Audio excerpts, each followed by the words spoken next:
El brazalete rojo. Cuando se admite a alguien en un hospital, se le coloca un brazalete de plástico blanco con su nombre y datos impresos en él. Existen otros colores de brazaletes y cada uno tiene su significado. Los brazaletes rojos, por ejemplo, se le colocan solo a la gente ya fallecida. Un experimentado cirujano del hospital había terminado su turno y estaba listo para retirarse a casa a descansar. El turno de noche era de por sí pesado y además recién había terminado de operar a un paciente y se sentía muy cansado. Casi arrastrando los pasos se disponía a bajar al estacionamiento, pues estaba en el cuarto piso. El elevador estaba tardando, así que se recargó en la pared mientras esperaba, pues ir por las escaleras no le parecía muy buena idea en ese momento.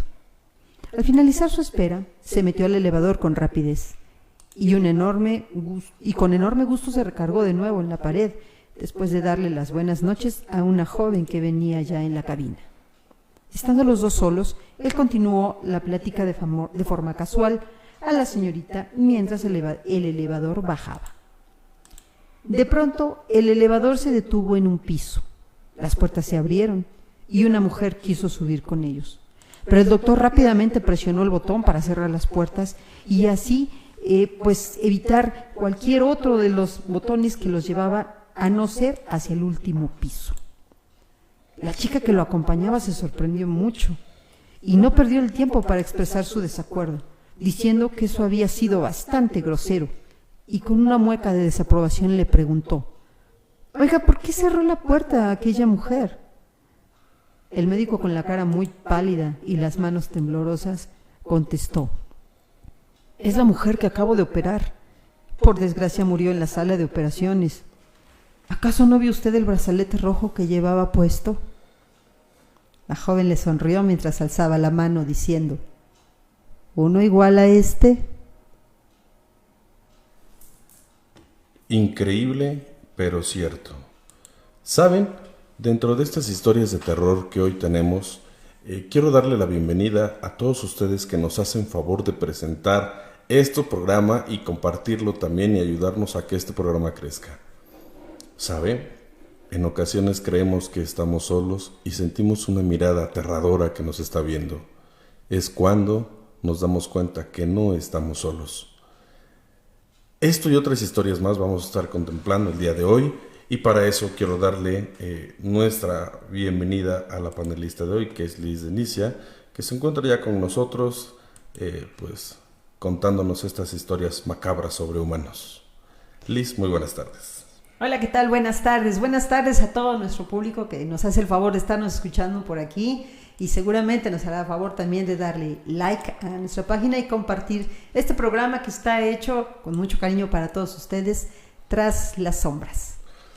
Y bueno, ya vamos a empezar con el programa de lleno. Hay algo que quedó como entre penumbras el programa pasado, y que vamos a darle continuidad sobre ese tema, que de verdad es impactante estar recordando estas cosas que, créame, sí pasaron. Y eso es bastante aterrador, ¿no? Y es sobre el caso de Amityville. Amityville, así es. Le estamos dando continuidad un tanto a la cuestión de las cuestiones de posesiones, ya que el programa pasado hablamos sobre la cuestión de la historia real del exorcista, que tiene que ver con precisamente la manifestación de seres bastante negativos. En este caso se hablaba de un demonio que era el que estaba poseyendo a Ronald, el chico del caso real en el cual se basaron para el exorcismo. Y pues bueno, aquí tenemos hoy otra circunstancia en la cual fue publicada, o hecha pública más bien, a partir de una película, y que en realidad fue un caso llevado por una pareja de investigadores que pues obviamente fueron reales. Ellos son el matrimonio Warren, y bueno, vamos a hablar un poquito acerca de la trayectoria de estos señores, cuáles fueron los casos más representativos, y nos vamos a centrar un tanto más en Amityville. También recuerdo que la vez pasada quedamos de investigarles y trabajar un poco el tema de la cuestión de las brujas, Pero bueno, denos un ratito más de chance porque bueno, el tema es extenso y estamos tratando de prepararlo lo mejor posible para ustedes y de mientras pues vamos a darle continuidad a esta línea de los entes que se apoderan de las personas, de las cosas, etcétera, etcétera. Entonces, pues bueno, comencemos preguntando. Manuel, ¿tú habías escuchado acerca de esta pareja de los Warren? ¿No es la pareja que se dedica a cazar demonios? Se dedicaba, sí, ya no. Deberían de seguirle, ¿no? Pues va a estar un poco difícil porque pues ya están muertos, ¿no? No, pero deberían. A lo mejor desde el más allá, ¿no? Oye, ¿crees que de esa forma esta familia, que bueno, fue la pareja que se dedicaba a atrapar este tipo de demonios, si llegaron al infierno, ¿crees que les esté yendo bien? No sabría decirte si existe un infierno. O por qué si se fueron. Bueno, o sea, es que si existen demonios, tiene que haber infierno. Aparentemente así es. ¿No? Aparentemente así es, ¿no? Porque pero entonces, ¿de dónde salen los demonios? La cuestión es, si están en el infierno, ¿cómo es que se manifiestan en la tierra? Ese sería otro punto. Esa sería otra pregunta, ¿no? Hay cosas que todavía no tenemos respuestas. La verdad es que no sé también, ahora también la circunstancia de si se dedicaban a llevar a los entes diferentes, no exactamente a los demonios se supone que los expulsaban, pero a las diferentes entidades espirituales, a muchos los supuestamente también los llevaron hacia la luz. Entonces, sí, no sé cómo se contabilicen esas acciones, no sabemos todavía, pero bueno, la cuestión es que estos personajes desde los 16 años que se conocen, o sea, se conocieron cuando tenían 16 años, pues aparte de la circunstancia romántica de enamorarse y se gustaron y se atrajeron y todas esas cosas, tenían algo en común, bueno, dos cosas en común: el gusto por las circunstancias paranormales y la otra, la capacidad de trabajar con esto, ¿no? Se dice, por ejemplo, que el señor, o sea, Edward Warren, desde chavo, pues tenía la facilidad de ver o de percibir diferentes entidades, y ella también tenía la capacidad para ser medium y para hablar o conectarse con los espíritus. Entonces, cuando son adolescentes y se conocen, pues aparte de, nuevamente, de gustarse, se dan cuenta que tienen esto en común y pues bueno, finalmente la historia de amor se concreta, se casan y bueno, se dedican ambos a ese tipo de circunstancias. Que fíjate que es importante también encontrar tu media naranja en ese momento, ¿no? Así es. O con los mismos gustos. Aquí podríamos hablar de encuentros de almas gemelas. Sí, ¿no? O sea, era la otra mitad de su naranja. Algo así, más o menos. Es importante ver la historia que pasó aquí en Amityville. Así es. Porque refleja mucho de lo que hablamos los programas pasados. ¿Fue posesión demoníaca o fue una enfermedad de esquizofrenia, no? Sí, bueno, hay dos versiones por ahí, ambas en algunos puntos se complementan, en otras se contradicen, pero bueno, el punto es que nosotros lo vamos aquí a describir, y quién mejor que usted que tenga la última palabra en cuanto a las circunstancias de su decisión, de sus creencias. Y bueno, en general, Edward y Lorraine Warren pues fueron un par de personas que nuevamente se dedican a la cuestión de lo paranormal. ¿Por qué se dedican a esto? Bueno, pues por las capacidades que manifiestan ambos, ¿no? Lo que ellos en un inicio pensaron es cómo nos vamos a acercar a la gente y que nos permita ayudarlas en las circunstancias de quitar a los espíritus o, bueno, que estén tranquilos, ¿no? Entonces se les ocurre que, bueno, Edward se dedicaba a pintaba las fachadas de las casas, y donde percibía que existían ciertas problemáticas de espíritus y cosas paranormales, los dibujaba, y eso le llegaba a la familia y les decían: miren, estamos localizando que tienen estos problemas. Entonces las familias normalmente les decían: sí, estamos experimentando problemas o cosas que no son normales en esas casas, es decir, en esas habitaciones o en esos lugares que usted me está indicando. Según narra esta pareja, no lo hacían así con la cuestión de pues me lo voy a inventar a ver si me dejan entrar, ¿no? Sino que si sí captaban cosas, era como ellos les informaban a las familias, y las familias les permitían así la entrada a sus hogares. Tuvieron varios casos, muchos de ellos se hicieron famosos a partir de que se escribieron libros o se firmaron algunos contratos para hay cuestiones de películas y demás. Sí. Según narran, tanto las personas como los representantes del matrimonio, como el matrimonio mismo, que ellos jamás cobraron ni un solo peso a las familias.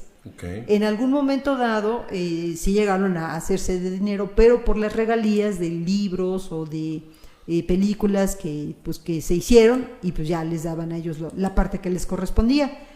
Pero a las familias en sí que ayudaban, las familias jamás pusieron un peso. Al menos eso queda como de testimonio, ¿no? Y bueno, entre los casos más famosos o más sonados se encuentra lo de la muñeca Annabelle, la familia Perron, que en este caso sale por ahí la película de El Conjuro, que sale en varias partes. Monja y todo eso, ¿no? Sí, bueno, digamos que dentro de las películas y las franquicias que se filman, pues ya se hace como una combinación de casos y todo lo demás. Pero los casos reales están documentados y bueno, así lo llaman ellos, no lo llaman como El Conjuro, que así llama la película, sino el caso en sí se llama el caso de la familia Perron, el caso de los Poltergeist de Enfield, que también hicieron por ahí una mezcolanza.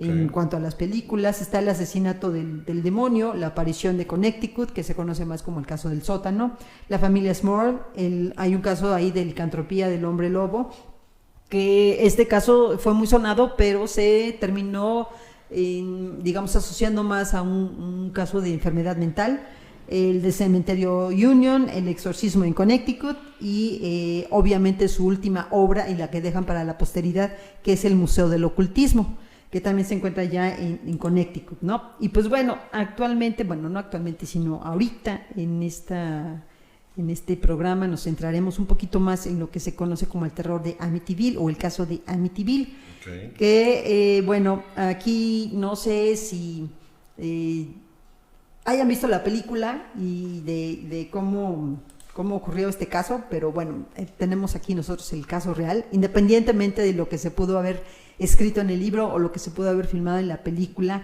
La realidad comienza con un caso por ahí en 1976, donde esta pareja pues es llamada por una familia, los Lutz, si no me equivoco, la familia Lutz, que es la que empieza a vivir estos sucesos. ¿Tú sabes o has escuchado algo de esto, Manuel? No, de eso sí no tengo. ¿De Amityville? ¿Del caso de Amityville? No, tengo una vaga historia, pero la verdad no, me gustaría que nos ayudaras. Hay algunas imágenes que traemos por ahí Sí, acerca claro. de la casa, ojalá las pudiéramos ahí pasar para que nuestros amigos también la vayan viendo. Y bueno, ya saben amigos, cualquiera de las dudas, cualquier pregunta, algún comentario que ustedes quisieran hacer, con muchísimo gusto ahí nos los pueden poner. Y recuerden que este es un programa en vivo y cualquier pregunta pues trataremos de darle amplitud y a ver si no le aumentamos más la duda.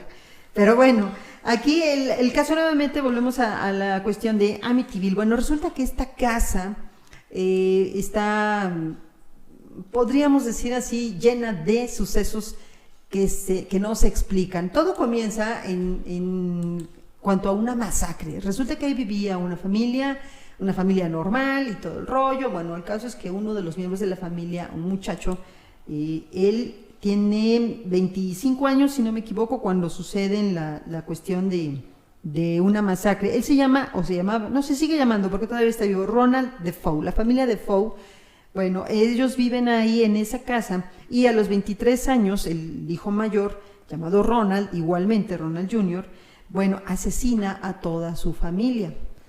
Según narran los hechos, resulta que este chavo en algún momento dado agarra una escopeta y a la familia que está durmiendo pues simplemente la mata. Toda la familia es encontrada en las camas, durmiendo cada uno en su cama, con un balazo en la espalda y con los brazos cruzados colocados boca abajo. Entonces, excepto la mamá es asesinada con un balazo en la cabeza. Aparentemente después de esto, el joven simplemente esconde el arma y se va con unos cuates, le confiesa a uno de sus amigos qué fue lo que sucedió y entre ambos hablan a la policía y lo hacen ver como que pues fue una masacre en su casa, alguien llegó y mató a su familia y él lo está denunciando. Después la policía encuentra fallas en lo que es su descripción y termina pues no creyéndole, porque él aduce que le hablaron unas voces y las voces le obligaron a matar a la familia. Pues obviamente la policía no le cree y dice, no, pues este va para el bote, ¿no? Entonces ya lo encarcelan, lo meten ahí y toda la cosa. Pasa un año y esta casa es vendida a la familia Lutz, y ahí es donde comienza la historia de la cuestión sobrenatural, ya que la familia Lutz es la que comienza a decir, ellos solamente vivieron en esa casa 28 días, y desde que llegaron empezaron a experimentar sucesos pues totalmente aterradores, ¿no? Entre algunos de ellos hablan de que la esposa era una familia, que la esposa empieza a tener circunstancias de levitación, que ella pasa mucho tiempo en la cocina, ya que pues ella es ama de casa en aquel entonces, y resulta que ella se llamaba Katy. Katy comienza a hablar sobre que siente presencias, que siente de repente corrientes de aire y que en varias ocasiones alguien o alguienes, es decir, a veces en plural, la tocan, y a veces de manera suave, pero muchas de las siguientes veces fueron de manera agresiva, incluso dolorosa para ella, pero obviamente no había nadie. Ella pasaba ahí mucho tiempo, pero no existía nadie ahí con ella estaba sola. Sin embargo, sí siente esa circunstancia. También, desde el principio, George, que era el papá, el padre de familia de los Lutz, también se empieza a envolver en circunstancias de mucho frío. Es decir, cuando él siempre está en la casa, él siente mucho frío y pasa mucho tiempo cerca de la chimenea, cosa que pues obviamente no es normal, ya que ninguno de los otros miembros de la familia pues dice sentir este tipo de cambios de temperatura, ¿no? Esos fueron como de las primeras cosas que les pasó, ¿no? Y bueno, aquí la cuestión de los cambios de temperatura también los empieza a sentir la hija, pero no precisamente con la misma intensidad, pero sí hay corrientes de aire que de repente suceden de la nada. Es decir, cuando tenemos corrientes de aire en la casa, pues sucede por, no sé, se abren las ventanas, porque hay un ducto, etcétera, y es constante. Sí, claro. En este caso, en la casa no, ocurrían de repente y aparentemente de la nada. O sea, sin todo, no es todo. Sí, no hagan de cuenta que ustedes están en su casa, así, normal, X, cualquiera, Y, y de repente, ¡pum!, corriente de aire, ¿no? Pues, ¿de dónde, no? Si aquí no... Y no será el famosísimo escalofríos que cuando dicen que pasa la muerte junto a ti, cuando se te... Pues no, ellos no lo narran como un escalofrío que les da, sino como corrientes de aire que enfriaban la casa y que bajaba la temperatura. El que más lo resentía era el papá, George, y por eso se pasaba mucho tiempo cerca de la chimenea. Pero en general existían estas cosas y no eran constantes, es decir, volvemos a lo mismo, no es una corriente, algún ducto, algo que esté abierto o algo que haga pasar la corriente de aire y por lo tanto es un fenómeno constante, ya que así está la arquitectura. No, esto no sucedía así. Entonces, eso fue lo que les empezó a llamar la atención, ¿no? Luego, también existía un ente llamado Jody. Bueno, resulta ser que la niña, la hija pequeña, ella se llamaba Missy, y resulta que ella hablaba con Jody, supuestamente. Entonces, bueno, pues los papás al principio pensaron que pues era un amigo imaginario, como muchas veces los niños suelen tenerlo. Pero cuando empezaron a trabajar las cuestiones del exorcismo y de las investigaciones, resulta que Jody supuestamente era un ser demoníaco que se manifestaba en forma de cerdo. ¿Qué pasaba? Bueno, que anteriormente ahí en esa casa pues sacrificaban animales antes de que sucediera incluso la cuestión de la masacre. Entonces, bueno, se manifestaba en esa forma, pero según los que llegaron a exorcizar la casa, pues era un ente demoníaco que platicaba con la niña. Entonces, pues la niña también empezaba a tener pues este tipo de incidentes o de visiones, ¿no? Aquí narran, por ejemplo, uno de los incidentes con Jody ocurre en la sala de estar, donde los niños pues estaban durmiendo. George y Katy, que eran el papá y la mamá, estaban frente a los leños hablando sobre cosas extrañas que les estaban ocurriendo en la casa precisamente. Katy pues estaba muy asustada, estaba preocupada y se levanta y al abrazar a su marido y de pronto pues lanzó un grito, ¿no? Le echa las manos al rostro y George pues le da la vuelta y ve por la ventana unos ojos rojos que los estaban observando. George salió y vio lo que era claramente las pisadas de un cerdo de al menos unos 100 kilos. Es lo que narra la familia, ¿no? Uno de los sucesos que tienen, ¿no? Entonces, pues bueno, esta situación se repite varias veces.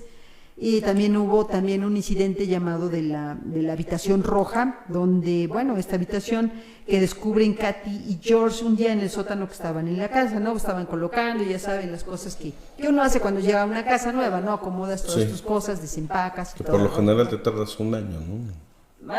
O más, o más, dependiendo cuántas cajas lleves, ¿no? Y si eres así como la Liz de Inicia, no, bueno, te tardas como 4 años más o menos. Es más, te mudas a otra casa y te van a terminar de desempacar, ¿no? Bueno, el asunto es que uno de los tablones que ya existían en el sótano, pues se mueve con muchísima facilidad, como si hubiera estado suelto, ¿no? Entonces, pues bueno, se mueve y ya se cayó. Podríamos hasta ahí decir, pues una tabla mal colocada. Bueno, resulta que la onda no era la tabla, sino lo que había detrás de la tabla. Se mueven por la curiosidad y pues empujan un poco más el tablón, y una vez derribado, pues quedan perplejos, ¿no? Ya que detrás de esa alacena, es decir, de esa tabla, descubren que había una alacena, pero había una habitación más pequeña, que no se veía a simple vista.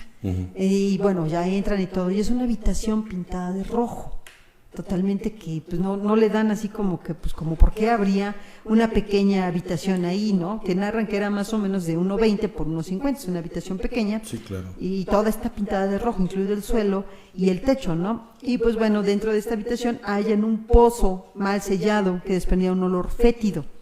George consultó los planos de la casa y pues en los planos de la casa no aparece esta construcción. Y después se entera de que Ronald Defoe se dedicaba a sacrificar cerdos, lo que te decía, ¿no? Que bueno, había cerdos ahí en la casa y otro tipo de animales dentro de la pequeña habitación. Y bueno, en base a esto, bueno, hago por ahí un comercialín porque hay un reportaje, o más bien un programa especial que hizo precisamente Discovery, que es una cadena de televisión pues bastante seria, se dedicó a la investigación también de este caso, y va ahí un documental, si lo pueden buscar y ver por ahí, pues, se los recomiendo mucho, este documental del Discovery, y revela que pues a través del testimonio de uno de los amigos de la infancia de la familia Defoe, pues esa habitación fue pintada por los mismos hijos de Ronald, que, o sea, Ronald y sus hijos, y Louis Defoe, para utilizarlo como cuarto de juegos.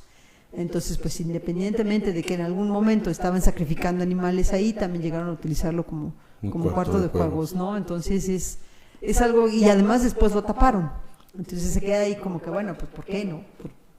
Si es un cuarto de juegos, pues ¿por qué lo estarías tapando? ¿Por qué lo ocultas, no? Y toda la cosa. Bueno, el caso es que esos tipos lo descubren, así como descubrieron varias cosas en la casa que no tenían un sentido específico. Sueños también, donde la chica esta Katy, que era la esposa, la mamá, dice que tuvo varios sueños con una mujer que ella no conocía. Haz de cuenta que ella soñaba que estaba ahí en su propio cuarto, en su misma cama durmiendo, y volteaba y veía a otra mujer teniendo relaciones sexuales con su amante. Ella no sabía quién era esa mujer, tampoco quién era el hombre, pero sí sabía que era el amante de esa mujer.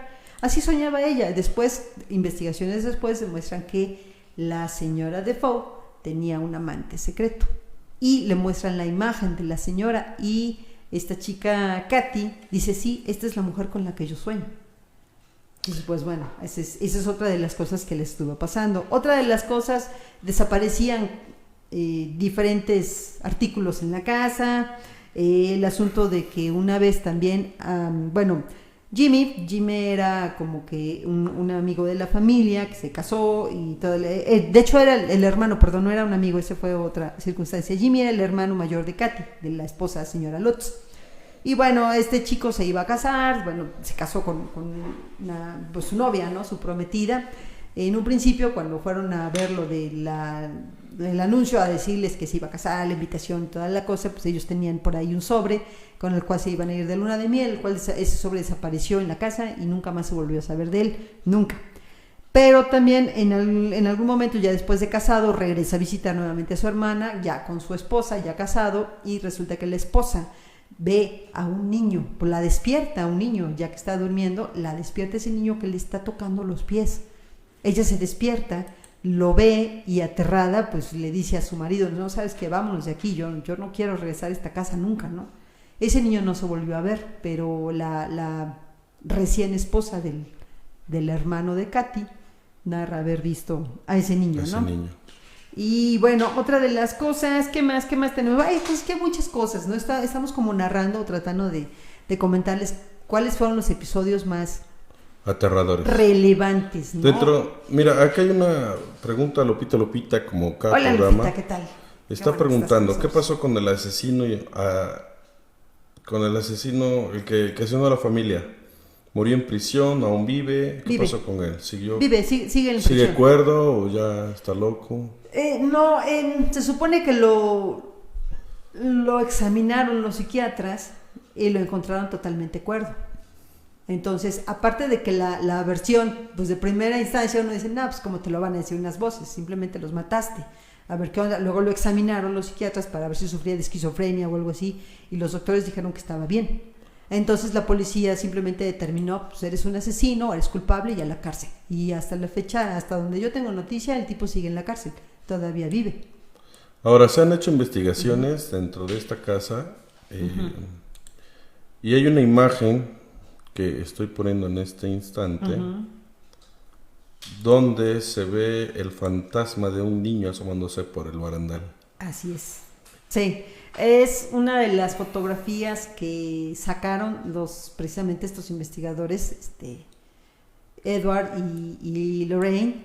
Ellos afirman precisamente que la casa sí tenía entes, que no era nada más una cuestión así de que en el asesinato, sino que iba más atrás.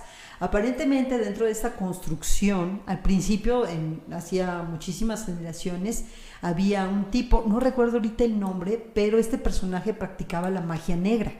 En ese entonces, cuando este personaje vivía ahí, era una pequeña cabaña y obviamente pues no era el vecindario totalmente poblado que es actualmente, sino que era un lugar más o menos aislado, y en esa cabaña ese personaje hacía magia negra. Y él murió y su deseo fue ser enterrado ahí. Entonces se supone que en algún lugar muy abajo de la construcción está, o por lo menos estuvo enterrado, porque después de que fue una cabaña, poco tiempo, bueno, no sé si mucho o poco, pero tiempo después fue construido un hospital psiquiátrico, donde se cuenta que los enfermos no eran tratados muy bien, que digamos, sino que había testimonios de que eran maltratados, de que había un trato inhumano y hubo mucho sufrimiento en ese lugar también. Después se hizo demolición del hospital psiquiátrico, dejó de existir y ya empezaron a construir casas. Entonces sobre ese terreno está construido esa casa. Aparentemente encontraron ahí varias entidades que no solamente eran espíritus que andaban perdidos, sino también circunstancias pues ya más fuertes, como de demonios y eso, ¿no? Entonces sí queda todavía el misterio. Uno podría decir de manera muy lógica que este personaje, Ronald, que fue el que asesinó a su familia, pues. Su familia. Ándale, uno puede decir, pues es un asesino, ¿no? No sabemos hasta qué parte en realidad escuchó o no escuchó las voces que dice haber escuchado y que lo obligaron, ¿no? Lo que sí narran el matrimonio Warren es que sí encontraron entidades diferentes, que no solamente eran demonios, sino que había espíritus, pues, que tenían mucho sufrimiento.